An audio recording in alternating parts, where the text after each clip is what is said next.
I was 9 years old the first time I saw a television, and I'll tell you something.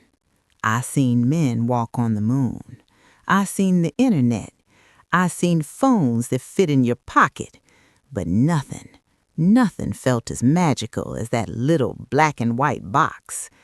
Back then, we didn't even know what we were missing, and maybe that's why it felt so special. I grew up in the early 1950s. We didn't have much.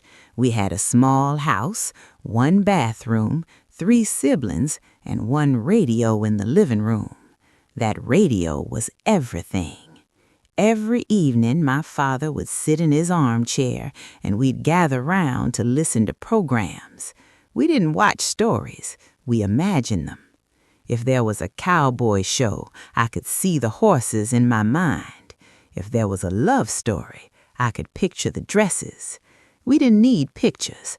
Our imagination was bigger than any screen. One Saturday afternoon, my father came home with something in the back of his truck. It was big, heavy, covered in blankets. My mother stood in the doorway with her hands on her hips and said, "Lord, please tell me that thing isn't what I think it is." It was a television. Black and white, tiny screen, 2 silver knobs, and rabbit ear antennas that never worked quite right. The neighbors came over that night. Yes, the neighbors, because back then, if one person had a television, the whole street had a television. I remember the static first, that fuzzy snow sound.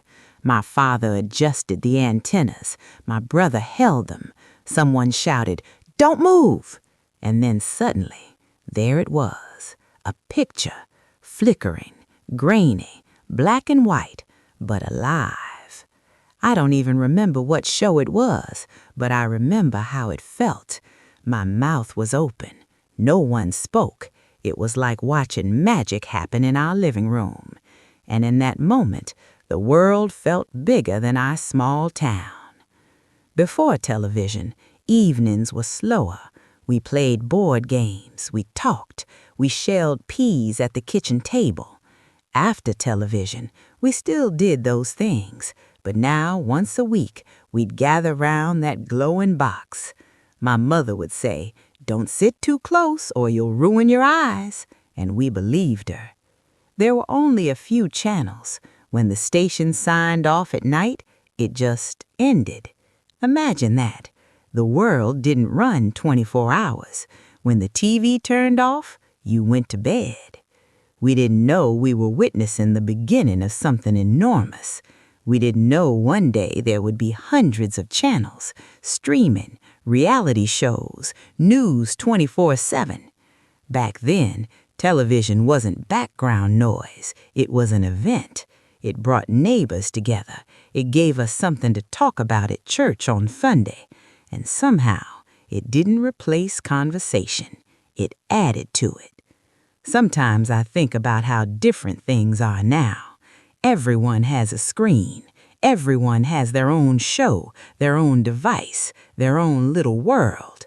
And I wonder, did we lose something when everything became available all the time?